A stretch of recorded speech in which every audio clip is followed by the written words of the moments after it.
இந்த விசாரணை முறையை அல்லது நீதிமன்றத்தை ஒரு அரசியல் மேடையாக ஆக்க நினைக்காதீர்கள் அப்படின்னு சவுட்ல பொலிர்னு அட்டிச்சு அனுப்பியிருக்குது நீதிமன்றம். இது விசாரணையில் ஆரம்ப நிலையிலேயே சிபிஐக்கு மாற்ற வேண்டும் என்று ஏன் எப்படி கேட்க முடியும்? கட்சியினரை கட்டுப்படுத்த தெரியாதா? பொறுப்பு வேண்டாமா? கட்சியினர் அடாவடி நடவடிக்கைகளில் ஈடுபட்டுள்ள நிலையில் எதுவும் தெரியாது என மருதாரர் எப்படி கூறலாம்? லூப்புங்கிற அமைப்பு அரசியல் ரீதியாக ஆட்களை சேர்த்து அந்த ஆட்களுக்கு பணம் கொடுத்து பெய்டு ப்ரமோஷன்ஸ்.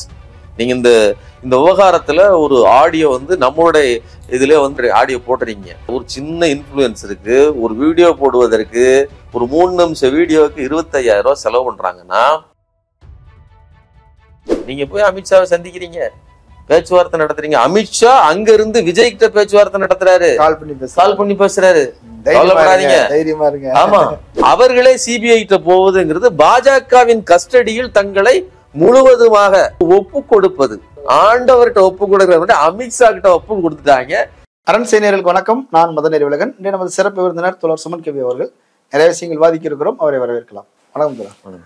உயர் நீதிமன்றம் மதுரை கிளையில் கிட்டத்தட்ட 9 வழக்குகள், அரசியல் வழக்குகள் கரூர் சம்பவத்தை ஒட்டியே வந்திருக்குது. 7 வழக்குகள்ல அவங்க கருத்துக்கள் சொல்லியிருக்கிறாங்க அல்லது தள்ளுபடி பண்ணியிருக்கிறாங்க, முடிச்சு வச்சிருக்கிறாங்க. இப்போ இதுல மிக முக்கியமானது அந்த கரூர் வழக்கை தமிழக அரசு விசாரிக்க கூடாது, சிபிஐக்கு போகணும் அப்படின்னு சொல்லியிருக்கிறாங்க. எப்படி பார்க்குறீங்க? சிபிஐக்கு போகணும் அப்படின்னு கேட்கறதுக்கு என்ன முகாந்திரம் இருக்குது?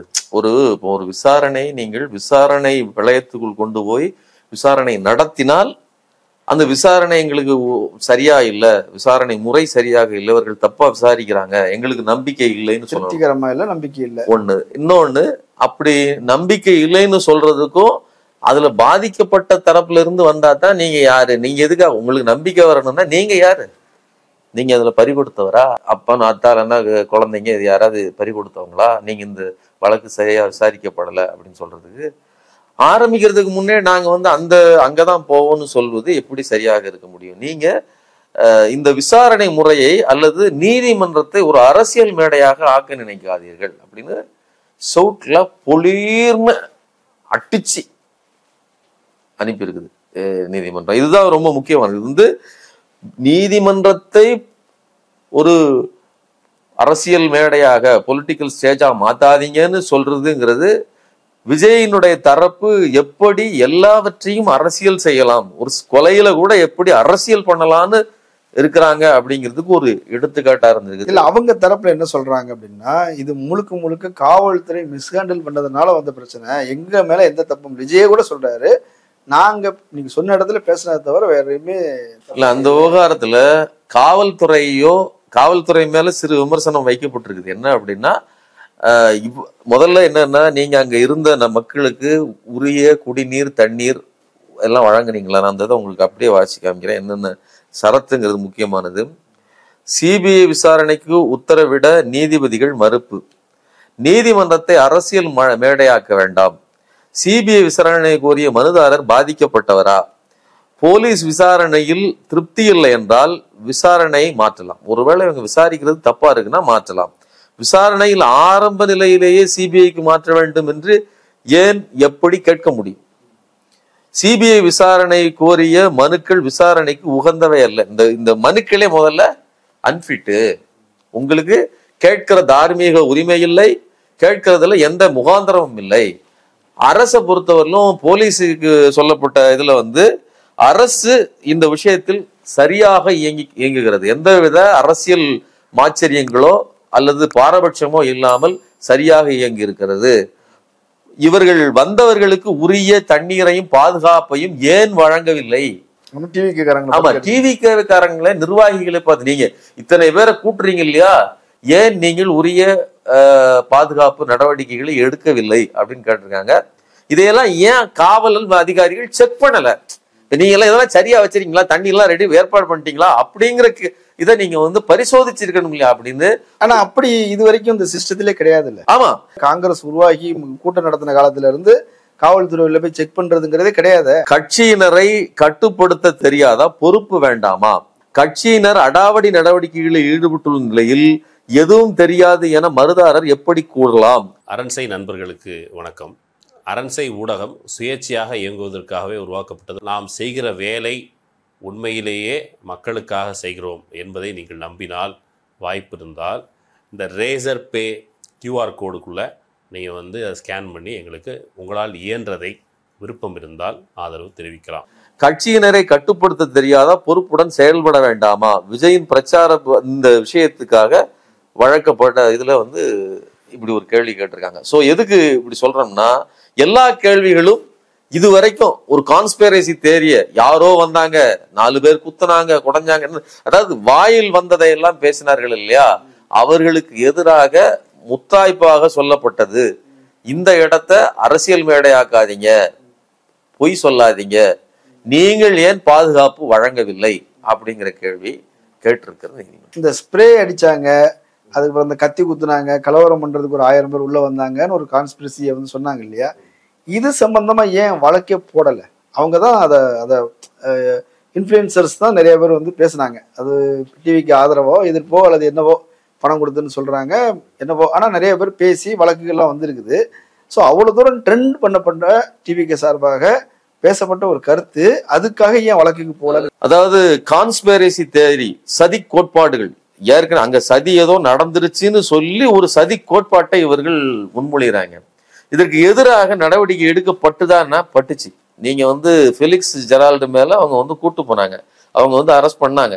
ஆனா என்ன வழக்குகள் போட முடியும்? ஒரு கருத்துங்கிற பேர்ல நீங்க ஒரு சோசியல் மீடியாவிலேயோ ஒருத்தர் பேசுற எல்லாவற்றுக்கும் கருத்துக்களை போட்டு அதை முடக்கணும்னா, இன்னொரு பக்கம் கருத்து சுதந்திரம்னு சொல்லிட்டு ஒரு கூட்டம் வந்துடும். அப்போ அங்க இருக்கக்கூடிய அந்த கேப் வந்து என்ன அப்படின்னா, கருத்து சுதந்திரம்ங்கிற வாசல் திறந்திருக்கு, அதுக்குள்ள அவதூறுகளை கொண்டு போகிறதுக்கு ஒரு வழி கிடைச்சிருக்கு.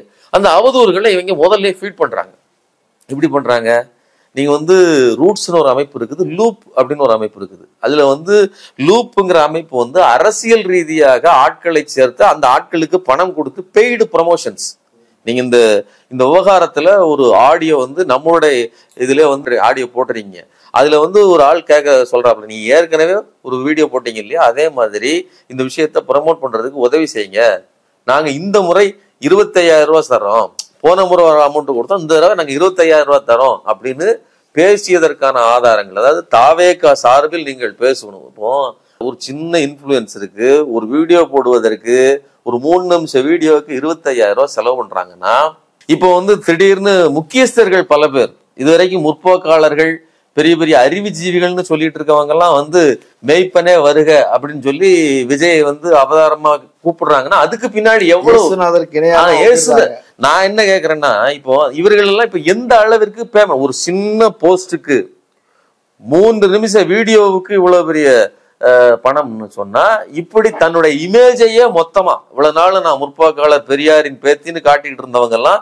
இறங்கி விஜய்க்காக, விஜய் அதாவது 41 பேரை கொன்ற அல்லது கொல்வதற்கு காரணமாக இருந்த ஒரு நபரை சிலுவையில் அறைஞ்சிட்டாங்க, அவர் இயேசு கிறிஸ்து, அவர் வந்து பழியை சுமக்கிறாருன்னு சொல்லி ஒருத்தர் எல்லாம் பேசுறதுக்கு வராங்கன்னா, எவ்வளவு பணம் இங்கே தாரை வார்க்கு தண்ணியாக இறைக்கப்பட்டிருக்கும்.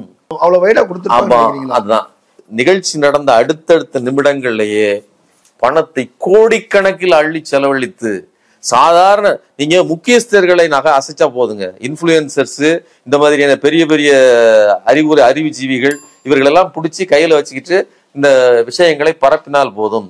ஃபெலிக்ஸ் பரப்புனாரு, சவுக்கு சங்கர் பரப்புனாப்புல, பல்வேறு நபர்கள் பரப்புனாங்க. விஜய் வந்து அவருக்கு வந்து ஐடியாலஜிக்கலான ஆட்கள் கிடையாது, அறிவுஜீவிகள் கிடையாது, எழுத்தாளர்கள், சிந்தனையாளர்கள், திங்க் டேங்க்ஸ் எதுவுமே கிடையாது. அப்படின்னும் போது வேற வழிதான் என்ன? அவர் வந்து இந்த மாதிரி பெய்டு ப்ரமோஷன் தானே பண்ணி ஆகணும். சினிமாவுக்கு பெய்டு பண்ணுங்க, அது பிரச்சனை கிடையாது. அது உங்க கொள்கையை பண்ணுங்க, கோட்பாடை பண்ணுங்க, நல்ல கருத்தை பண்ணுங்க. நான் 4 பேருக்கு உதவி செஞ்சேன், அதை போய் பேசுங்க. இந்த கான்ஸ்பிரசியே பண்ணக்கூடாது. கான்ஸ்பிரசி ஏன் பண்றீங்க? கான்ஸ்பிரசிங்கிறது விஷயம் ஏதோ ஒரு கான்ஸ்பிரசி இல்ல. இப்ப பெர்முடா ட்ரையாங்கிள்ல வந்து கப்பல் விழுந்துச்சுங்கிறது ஒரு கான்ஸ்பிரசி தான். அதுல கதை சொன்னீங்கன்னா அது யாரும் பிரச்சனையே கிடையாது. அது நிறைய பேரு 100 கதைகள் இங்க வாட்ஸ்அப், யூடியூப் இதுல ஓடுது. அதனால யாருக்கும் ஒரு பிரச்சனையும் கிடையாது. விஜய் நின்று பேசிக்கிட்டு இருக்கும் போதே மயங்கி விழுகிறார்கள், செருப்பை தூக்கி வீசுறதுனாலதான் பிரச்சனை அப்படின்னு ஒரு கான்ஸ்பிரசி. செந்தில் பாலாஜி பத்தி பேசும்போது பாட்டு போடும்போது செருப்பு, பாட்டு சம்பந்தம் இல்லாதது. செந்தில் பாலாஜி அதை உடைக்கிறாரு. செருப்பு அதற்கு முன்னாடியே வீசப்பட்டிருக்குது. வீடியோ வந்துருச்சு. ஆமா, நீங்க வந்து செந்தில் பாலாஜி பேசுனது பின்னாடிதான் அப்படிங்கிற செய்தி வருது. செருப்பை வீசியவர் உங்களுடைய கட்சிக்காரர் தான். இன்னும் கூடுதலா அந்த இடத்துல 10க்கும் மேற்பட்டவர்கள் மரத்துல இருந்து கீழே விழுந்து அந்த இடத்துல நசுங்கி செத்துட்டாங்க. அதாவது முடிஞ்சிட்டாங்கிற நிலைமையிலதான் எதை அந்த அட்டென்ஷனா கவனத்தை ஈர்க்க வைக்கிறதுக்காக தூக்கி வீசிருக்காங்க. அதுலயும் முதல்ல பாடல தூக்கி வீசணும், கள்ள தூக்கி வீசணும், மண்ணெல்லி போட்டோம், எல்லாமே செஞ்சதுக்கு அப்புறம் தான் ஒண்ணு. இன்னொன்னு, ஜெனரேட்டர் இதை இழுத்து ஆஃப் பண்ணதுக்கு அப்புறம் தான் இவ்வளவு பிரச்சனையும். அதாவது எதெல்லாம் நடந்துச்சோ அதுக்கப்புறம் தான் இப்ப அப்படின்னு ஒரு கதையை சொல்றது இருக்கு இல்லையா. அந்த இடம் பிரச்சனை, அந்த சந்து அந்த இடம் பிரச்சனை, அத்தனை மணி டைம் பிரச்சனை, இப்படி எதெல்லாம் அந்த நிமிஷம் நடந்ததோ அதையெல்லாம் காரணம் காட்டி இதெல்லாம் தான் காரணம். நான் காரணம் இல்லை. யாரு காரணம்? விஜய் தானே காரணம்.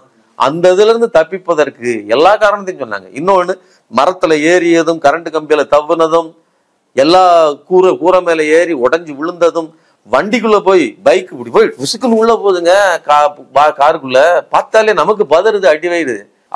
நிறைய பேர் விழுந்து அப்படி விழுந்ததும், இதுக்கெல்லாம் வந்த கூட்டம் பொறுப்பு இல்ல, கூட்டின நான் பொறுப்பு இல்ல, யாரோ ஒருத்தர் பொறுப்புன்னு சொல்லி தலையில தூக்கி வைக்கிறதுக்கு தான் இவர்கள் பண்ணினார்கள். அதனாலதான் இந்த கான்ஸ்பிரசி தியரி நம்ம என்ன சொல்றோம்னா, இப்ப இந்த நீங்க வந்து கரண்ட் அங்க கரண்ட கட் பண்ணிட்டாங்க, ஆனா ஜெனரேட்டர் கரண்ட் இருந்து இல்லையா, அதை யாரு ஆஃப் பண்ணா? அதை செஞ்சவன் தான் திட்டம் போட்டு இதை செஞ்சுட்டான்னு சொன்னது இதே பிலிக்ஸ் சொன்னாரு. ஆனா அதே நேரத்துல ஸ்ட்ரீட் லைட் எரிஞ்சுக்கிட்டு இருக்குது. ஆமா, கரண்ட் இருக்குது ஒண்ணு. இன்னொன்னு, இந்த ஜெனரேட்டர் ஆஃப் பண்ணவர் எல்லை மீறி கூட்டமா இருக்குது, பிரச்சனை ஆயிர போகுதுன்னு அங்க இருக்கக்கூடிய ஜெனரேட்டர் ஆபரேட்டர் தான் அதை ஆஃப் பண்ணிருக்காப்ல. நம்ம போலீஸ் பிடிச்சிட்டாங்க. இப்ப எல்லாத்துக்கும் வீடியோ ஆதாரம். நான் இன்னும் சொல்றேன், எல்லோரும் சொன்னதை தான் நானும் பதிவு பண்றேன். விஜய் வச்சிருக்கிற அந்த பிரம்மாண்ட வாகனம் இருக்கு இல்லையா, அதுல சகல வசதிகளும் இருக்கு. பேருந்துக்குள்ளே நடனம் ஆடுவாங்களா, அப்படிப்பட்ட சொகுசு பேருந்து அது. அதுக்குள்ள எல்லா விதமான கேமரா, எல்லா வசதியும் இருக்குது. 30க்கும் மேற்பட்ட கேமராக்கள் இருக்குன்னு சொல்றாங்க. அவ்வளவுடைய ஃபுட்டேஜும் வெளியில வந்துச்சுன்னா ஒவ்வொரு ரசிகனும் என்ன எவ்வளவு அசைஞ்சாங்கிறது தெளிவா தெரியும். யார் யார் என்ன பண்ணாங்க எல்லாமே தெரியும். ஆனா அதை எல்லாம் செய்யாம இப்ப அதை வெளியில கொடுக்கல, கேட்டிருக்கிறாங்க. ஆனா நிர்மல்குமார் தலைமறைவாயிட்டாரு. நிர்மல்குமார் தலைமறைவு, புஷி ஆனந்த் தலைமறைவு. புஷி ஆனந்த் கரூர்ல இருந்து தப்பிச்சு போனாரு, சேலம் போனாருன்னாங்க, ஏற்காடுன்னாங்க, இப்போ வெளியில எங்கேயும் எஸ்கேப் ஆகுறாரு. நான் என்ன கேக்குறேன், விஜய் பொறுப்பற்று ஓடி வந்துட்டாரு. ஓடி வந்ததுக்கு அப்புறம் பேசுனதும் பொறுப்பற்று பேசுறாரு. அந்த வீடியோவிலையாவது மனம் வருந்துகிறேன், இந்த பெரிய ஒரு சோகம் நடந்துட்டுங்க அப்படிங்கிற குற்ற உணர்ச்சி இல்லாமல் நீங்க முதலமைச்சரை, அதாவது ரெஸ்பான்சிபிலிட்டியோட போய் நிக்கிற முதலமைச்சரை இழிவுபடுத்தி பேசுறாரு. நான் இங்கதான் இருப்பேன், முடிஞ்சா வந்து தொட்டு பாருங்கிறாரு, என் தம்பிகளை தொடாதீங்கிறாரு. அப்போ இவருக்கு இமேஜ் பிரச்சனை. இன்னொரு பக்கம் அவங்களுக்கு அதாவது நியாயத்தின் பிள்ளைகள் தானே, தன் பக்கம் ஒரு குற்றமும் இல்லை தானே, எதுக்கு ஓடி ஒளிறாங்க? இன்னைக்கு போலீஸ் தேடி ஓடிக்கிட்டு இருக்குது. ஓடி ஒளிஞ்சது கூட பரவாயில்லைங்க, இவர்களுக்கு எவ்வளவு வலு இருக்குன்னு பாருங்க. ஒரு பக்கம் நிர்மல்குமார், புஷி ஆனந்த் இவர்கள்லாம் நீங்க லாட்டரி திருடன் ஆதவ அர்ஜுனா மாதிரியான ஒரு பெரிய வசதி எல்லாம் கிடையாது. அதனால அவர்கள் வந்து ஓடி ஒளிறாங்க. இவன் தனி விமானத்தில் 2 பாதுகாப்பு படை அதிகாரிகளோட போறான். இல்ல, அது விஜய்க்கு கொடுத்த அதிகாரிகள் தான். அதுதான் இப்ப நான் என்ன கேட்கிறேன், விஜய்க்கு கொடுக்கப்பட்டது ஒய் பிரிவு பாதுகாப்பு ஒன்றிய அரசு கிட்ட இருந்து கொடுக்கப்பட்டிருக்கு. அதுல என்ன அவர்களே இப்ப என்னன்னா, அந்த ஒய் பிரிவு பாதுகாப்பையும் தாண்டி எப்படி இவருக்கு மேல செருப்பு வீசுறது, மண்ணள்ளி வீசுறது எல்லாம் எப்படி நடக்குது? அப்ப இந்த பாதுகாப்பு சரியாதான் இருக்காங்கிறத அவங்க பரிசீலனை பண்றாங்க. இதுக்கு மத்தியில அதுல இருந்து 2 பேரும் நீங்க உருவிக்கிட்டு போறீங்கன்னா உங்களுக்கு எந்த சட்டத்தின் அடிப்படையில சரியா இருக்க முடியும்? விஜயை பாதுகாப்பதற்கு தானே ஒய் பிரிவு. விஜய் வீட்டுல இருக்கக்கூடிய எல்லா நபர்களையும் பாதுகாப்புறதுக்கு, அங்க இருக்கக்கூடிய வேலைக்காரர்களை எல்லாம் பாதுகாக்கிறதுக்கு அத்தனை பேர் இது. அப்போ இங்க நான் என்ன சொல்றேன், லாட்டரி பணம் எப்படி எல்லாம் விளையாடுகிறது, கதையை திரித்து மாற்றுவதற்கு ஒரு 3 நிமிட காணொலியை காட்டுவதற்கு பணம், இங்க இதுக்கு பணம். அது தாண்டி பாஜகவின் ஆதரவு, பாதுகாப்பு. நீங்க போய் அமித்ஷாவை சந்திக்கிறீங்க, பேச்சுவார்த்தை நடத்துறீங்க. அமித்ஷா அங்க இருந்து விஜய் கிட்ட பேச்சுவார்த்தை நடத்துறாரு, கால் பண்ணி பேசுறாரு. தைரியமா இருங்க. ஆமா, எப்படி இப்ப இது எல்லாம் எங்க இருந்து எக்கோ சிஸ்டமா வேலை செய்யுது? விஜயை பாதுகாத்து. இன்னொரு பக்கம் ஒரு அதாவது அறிவுஜீவிகள்னு சொல்லக்கூடிய அல்லது பத்திரிகையாளர்கள் சொல்லக்கூடிய பாஜக தரப்பு பத்திரிகையாளர்கள் என்ன பேசுறாங்க, விஜய்க்கு வர வாய்ப்பே இல்லை, பாஜக கூட்டணிக்கு வந்துட்டு எல்லாமே இந்த பிரச்சனைகள்ல இருந்து வெளிவரணும்னா அதுதான் ஒண்ணுதான் வழி. அப்போ எப்படி பாருங்க, இது ஒரு பக்கம் நீ உள்ள வந்துருன்னு சொல்றதுக்கு, இன்னொரு பக்கம் எனக்கு சிபிஐ விசாரணை கொடு அப்படின்னு நீ ஏன் சொல்றீங்க? சிபிஐ விசாரணைன்னா அதோடைய அதிகாரம் சென்ட்ரல் கவர்மெண்ட் கைக்கு போயிடும். அப்ப அங்க நீதி விசாரணையை தாண்டி அதை கட்டுப்படுத்துகிற வாய்ப்பு அவர்கள்ட்ட இருக்கனால அவங்க கேட்டுக்குள்ள போய்க்கலாம். பாஜக என்னைக்காவது சிபிஐ கையில வச்சுக்கிட்டு நியாயமா வேலை செஞ்சதுன்னு ஏதாவது உண்டா சார்? இருக்கக்கூடிய இடி, இன்கம் டாக்ஸ், சிபிஐ எல்லாத்தையுமே தன்னுடைய ஆயுதமாக பயன்படுத்தி ஒரு கட்சியை அழிப்பது அல்லது ஒடுக்கி தன் கட்டுப்பாட்டுக்குள் வைத்திருப்பது தானே பாஜகவின் அவங்களே கூட அஜித்குமார் கொலை வழக்குல சிபிஐக்கு வந்து தமிழ்நாடு அரசு வழக்கை மாற்றிய போது இது கூடாது, சிபிஐக்கு போனா லேட் ஆகும், அதை தாமதப்படுத்துவாங்க, அப்ப நீங்க தள்ளி பொறுப்பை தட்டி கழிக்கிறதுக்காக நீங்க சிபிஐ கொடுத்தீங்க. அது எந்த ஒரு நிகழ்ச்சியும் அந்த ஆளும் அரசின் காவல்துறை மீது குற்றச்சாட்டு வந்துச்சுன்னா அந்த குற்றச்சாட்டை நீங்க சிபிஐக்கு மாத்துறது அரசு மாத்துனுச்சா அது நியாயம்.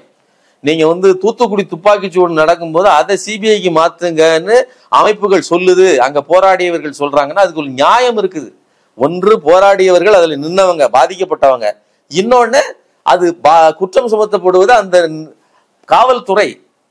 அப்போ உங்களுடைய எஸ்ஐடி மேலேயோ இது உங்களுடைய விசாரணை அமைப்புகள் மேலேயோ நம்பிக்கை வைக்க முடியாது. அப்ப அதே மாதிரியான ஒரு நெருக்கடி தான் இதுக்கு வந்தது. எதுக்கு?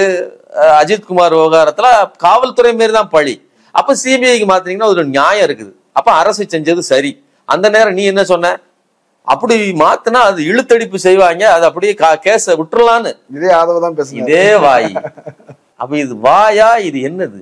அப்போ உங்களுக்கு மனசாட்சி, ஈவு, இரக்கம் எதுவும் கிடையாது. செத்தவனை பத்தி எந்த அக்கறையும் கிடையாது. அங்க போய் பார்க்கணுங்கிற கூடிய ஒரு ரெஸ்பான்சிபிலிட்டி, பொறுப்புணர்ச்சி கிடையாது. இது வரைக்கும் ஒரு தாவேகாரன் ஒரு அங்க போய் நின்று மக்களுக்காக வருந்தவோ அவன் இன்னைக்கு வரல. என்ன ஸ்டாண்டு வித் விஜய்னு போட்டுட்டு இருக்கிறான். ரிப்பு, ரெஸ்ட் இன் பீஸ், இறந்தவர்களின் ஆன்மா சாந்தி அடைந்த நினைக்கிறேன், அவர்களுக்காக நான் வருந்துகிறேன், கண்ணீர்ல நாங்க இருக்கிறோம் அப்படின்னு, அதாவது வருத்தத்தை தெரிவிக்கிறதுக்கு போலா அண்ணா தோண்டு விடாதீர்கள் நாங்க இருக்கிறோம்னு அவன் சொல்றான்.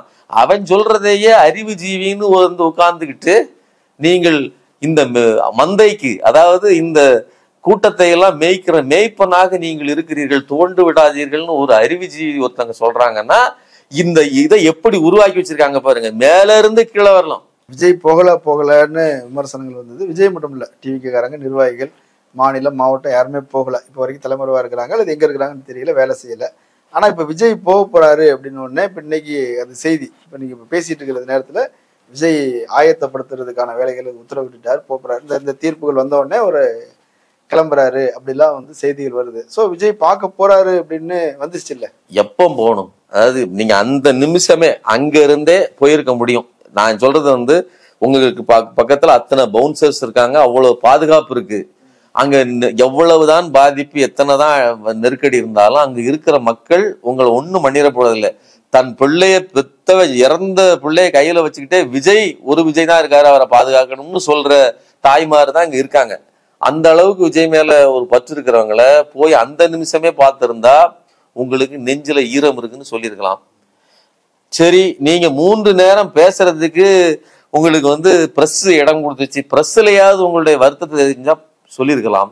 இன்னைக்கு நீங்க வெளியில வந்து உட்கார்ந்துக்கிட்டு வீடியோ போட்டீங்க, அதுல கூட சொல்லியிருந்தா கூட இது பண்ணலாம். அதுலயும் உங்களுடைய வருத்தமோ இதுவோ ஸ்ட்ராங்கா பதிவு செய்யப்படலை, அதுல அரசியல் தான் இருந்துச்சு. இன்னைக்கு கரூர் போறீங்கன்னா அப்ப எவ்வளவு, நான் என்ன கேட்கிறேன், விஜயின் ரசிகர்கள் எதிர்பார்த்தது யார? மாற்றம் கொண்டு வர போற ஒரு தேவ தூதன், அவர் வந்து ஒரு அசகாய சூரன், அவர் எல்லாத்தையும் படத்துல முடிக்கிறது மாதிரி நியாயமா பேசி முடிச்சு எல்லாத்தையும் சரி பண்ணிடுவாரு. நிஜமா அப்படிதான் நம்பி இருக்கிறாங்க. அவர் வந்து பெரிய சூப்பர் ஸ்டாரு, அப்படி ஆக்சன் பண்ணி அதை இதை பண்ணி சரி பண்ணிடுவாருன்னு நினைச்சிருக்காங்க. ஆனா இப்ப அவர் என்ன பண்றாரு, எல்லாத்தையும் மூடி வந்து கேரவனுக்குள்ள வந்து உட்கார்ந்துட்டு முடிஞ்சா என்ன தொட்டுப்பாருன்னு சொல்றாரு. நீங்க அங்க பிரச்சனை நடந்துட்டு இருக்கு, கண்ணீர்ல செத்து வழியில கிடக்குறாங்க, அவங்கள விட்டு ஓடி வந்து இங்க நின்றுட்டு முடிஞ்சா என்ன தொட்டுப்பாருன்னு சொல்றாப்புல. யார? ஆள்ற அரசுக்கு சொல்றாரு. அப்போ இதெல்லாம் இது வந்து என்ன ரசிக்கிறபடி இல்லை. நீங்க உங்களுக்கு அப்படி ஏதாவது உங்களுக்கு ஒரு தெனாவட்டு அப்படி இது இருந்ததுன்னா நீங்க இறங்கியிருக்க வேண்டியதானே. தொட்டு பார்க்கறதுக்கு நீங்க மிச்சம் இருப்பீங்களான்னு எனக்கு தெரியாது. அந்த அளவுக்கு தானே அந்த கூட்டம் இருந்துச்சு அன்னைக்கு அந்த கொந்தளிப்புக்கு மத்தியில. அப்போ தொட்டு பாருன்னு நீங்க எதிராளியை சொல்ல வேண்டியதில்லை. உங்க ரசிகர்களே உங்களை தொட்டிருப்பாங்க. எப்படி தொடுவாங்கன்னு அவங்களுக்கு தெரியும். சரி, இப்ப விஜய் போறது பிரச்சனை ஆகும்னு நினைக்கிறீங்களா? விஜய் போனாலும் ஒரு பிரச்சனையும் ஆகாது. நான் என்ன சொல்றேன்னா, விஜய் போனா என்ன பிரச்சனை ஆகும் அப்படின்னு எனக்கு தோணுதுன்னா, கொஞ்சமாவது உணர்ச்சி உள்ளவர்கள், கோவப்படுகிறவர்கள் ஏதாவது தாக்குவதற்கு வாய்ப்பு இருக்கு. அல்லது குறைஞ்சபட்சம் தன்னுடைய ஆதங்கத்தை சொல்லி உன்னாலதாண்டா இப்படி ஆகி போச்சுன்னு சொல்லி மாரடித்து அழுவதற்கு வாய்ப்பு இருக்கிறது. மற்றபடி பெரிய பிரச்சனை ஏதோ விஜய்க்கு ஒன்றும் நடக்கிறதுக்கு இல்லை. ஏன்னா கூட எவ்வளவு பாதுகாப்பு, எல்லா படைப்பரிவாரங்களோட தான் போய் சேர போறாரு. அதனால அவருக்கு ஒன்றும் நடக்க போறது இல்லை. எனக்கு என்ன ஒரு விஷயம் என்னன்னா, விஜய் ஒரு மாற்று, தமிழக அரசியல்ல ஒரு பெரிய மாற்றத்தை கொண்டு வர்றார் அப்படின்னு சொல்லிட்டு இருந்தவர்கள் முற்போக்காளர்களே பல பேர் எதிர்பார்த்தாங்க. அவருடைய பிம்பம் பெரிய அளவுல டேமேஜ் ஆயிடுச்சு. ஒட்டுமொத்தமே நான் என்ன சொல்றேன்னா, விஜயினுடைய அரசியல் நடவடிக்கையில் ஸ்டெப் பை ஸ்டெப்பா பாத்தீங்கன்னா, விஜய் வந்து சில சிறு கட்சிகளை அல்லது கூட்டணிக்கு பல முக்கிய கட்சிகளை எதிர்பார்த்தார். ஒவ்வொருனையா கூப்பிட்டு திமுக கூட்டணியிலிருந்து எடுக்கணும். ஒரு கட்சி போல, ஒரு சின்ன அமைப்பு கூட போல. அதே மாதிரி அதிமுக கூட்டத்தை எதிர்பார்த்தார், அவர்கள் பாஜக கூட போயிட்டாங்க. இப்படி விஜய் முன்வைத்த எதுவுமே நடக்கல. யாரும் விஜயை நம்பி இன்னைக்கு நீங்க போனீங்கல்ல, இப்ப நீங்க ஒரு கூட்டம் நடக்குன்னா கூட்டணி கட்சிகளும் வரும்ல. விஜய்க்கு ஏதாவது கூட்டணி கட்சின்னு ஒண்ணு உண்டா? ஆதரவு நிலைன்னு ஏதாவது உண்டா? ஒரு அறிவுஜீவி ஆதரவு நிலை உண்டா? நீங்க இன்னைக்கு கூட அறிவுஜீவிகள் பேசுறாங்கன்னா பேமெண்ட்ல பேசிட்டு இருக்காங்கன்னா என்னுடைய கருத்து. ரீசார்ஜ் பண்ணணுங்க. அடுத்த ஆதரவா இருந்த முற்போக்காளர்கள் கூட பலரும் வந்து இன்றைக்கு நிலைமை தலைகீழா போயிடுச்சு.